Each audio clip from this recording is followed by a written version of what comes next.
It's a mess in this attic, lot going on, but there ain't no need to panic. Come on up and join, we getting wild, getting manic. Spitting truth for all you fanatics. Every week got something new to say. Ain't no filter, this shit coming straight from the brain. It's coming straight from the brain. Yeah, it's coming straight from the brain.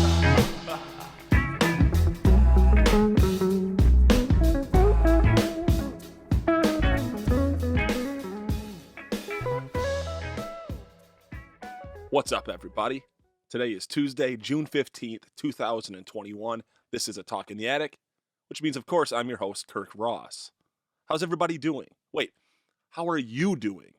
Yeah, you. Oh, wow. Well, that's great. Thank you so much for your continued support. Whether you're listening or watching, I appreciate your sustained commitment to my vision. The stats these days generally favor the listening audience, which makes sense because podcasting is, of course, an audio medium after all. But that said, I do hope you'll check out the official A Talk in the Attic YouTube channel. There's a link for that in the show notes.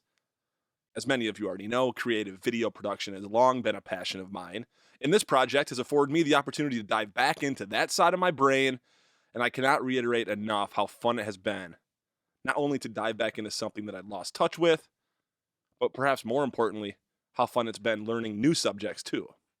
And today's episode is going to focus on this idea of newness.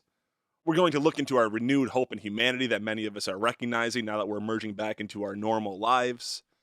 I'm going to express my gratitude for an amazing group of friends we've only recently become acquainted with. Today's episode is designed as a standalone audio experience, of course, as always, but I should urge you to go to YouTube for this one. If there's ever been one where you've wanted to watch an episode instead of listen, it would be this one. Unless, of course, you don't have an interest in watching a bunch of free-spirited people express themselves in whatever way they choose without concern for what onlookers might say. I'm talking about spinning fire, people. You heard me, spinning fire. As in humans rhythmically moving various apparatuses set aflame. Like I said, it's a good one to watch. Before we get into it, I'd like to thank Hilton for the theme song up top. Hilton's latest episode just dropped this past Friday. Check it out if you want to get a feel for just how talented a guitarist Hilton is.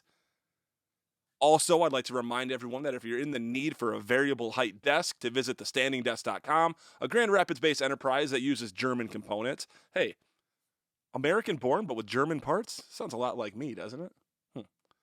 Lastly, big ups to Cento Ani in Holland, Michigan, the company that builds custom tables and other fine-crafted accessories. They're responsible for this badass walnut table I've got up here in the attic studio. I do urge you to go check out their event space / showroom down on 7th Avenue in Holland.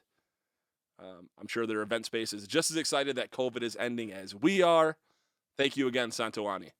Now with that, and with the help of my first attempt at producing a house / techno song, let's start the show.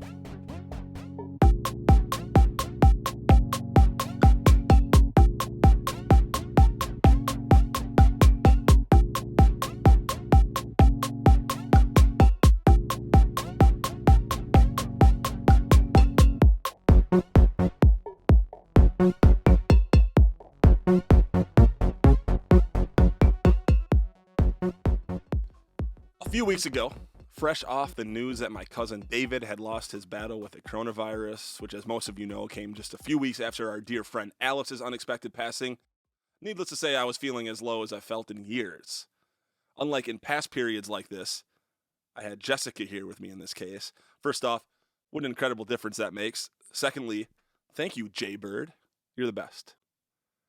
Even with Jessica's presence and support, though, I was still experiencing grief from multiple angles.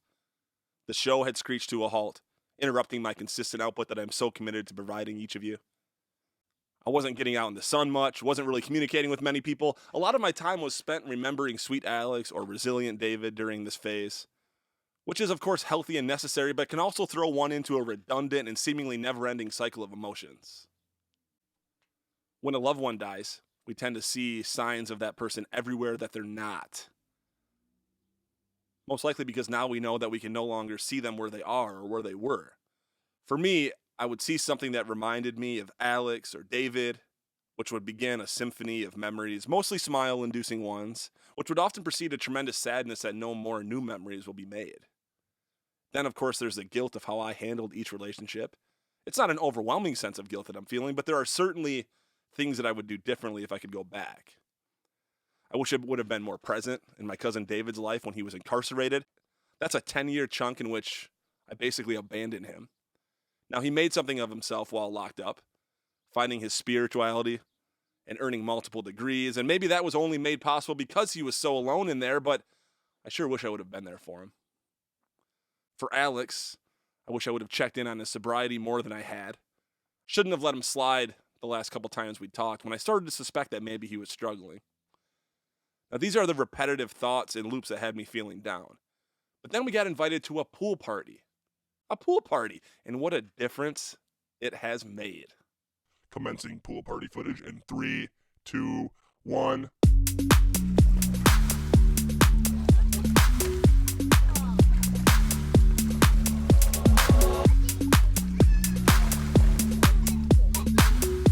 Cannonball and jackknife!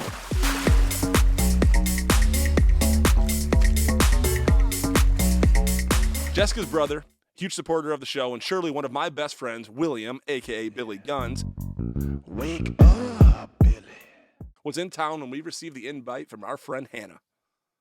Hannah was her only connection to this particular pool party, which means we would largely be outsiders at this shindig. We've discussed this before, I know, but it's fun to be outsiders at parties sometimes. It allows you to act like a conversational free agent, as in if you're involved in a bad one, you can simply sneak off to another one, to another pod and check in there. You can observe the social dynamics without the bias and baggage that comes with deeply intertwined friend groups from the past. Perhaps as big a deal as any, you can present yourself the way you are today, complete with all the lessons you've learned from past mistakes, and that's it. Just you now. Now that said, I was still a little tense when we first arrived at this house party. Nestled in a quaint cul-de-sac about 15 miles west of Grand Rapids in Jenison, Michigan. This tension alleviated, though, relatively quickly, when before we were even in the backyard, we could hear the sweet sounds of the four-on-the-floor kick drum pattern that serves as a beat in various house and disco and techno music genres. With each sequential drum beat, my nerves settled a little more, my heart relaxed a little more, I felt lighter, and this was before we'd even entered the gate around back.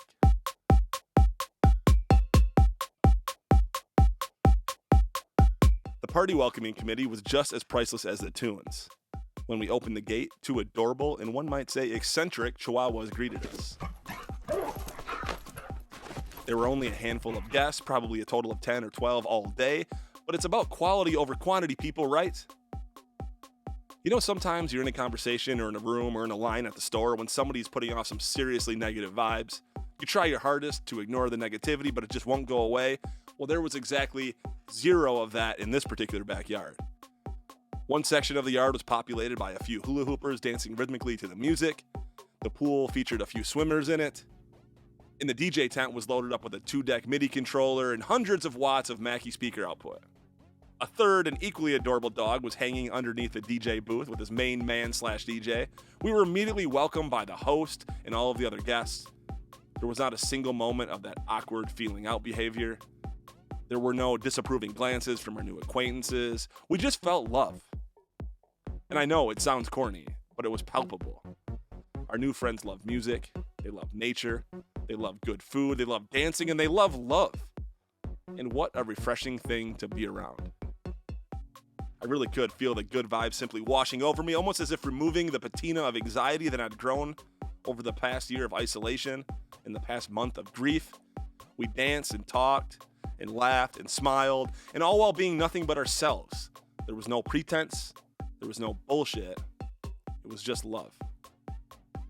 And as we were basking in the sunshine and in the music and in the newfound friendship, I looked around and I saw Alex and so many of them. I saw David and so many of them.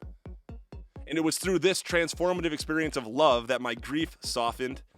And I remembered what I'd already learned during previous periods of grief, that we don't die, that we all live on in the collective conscience.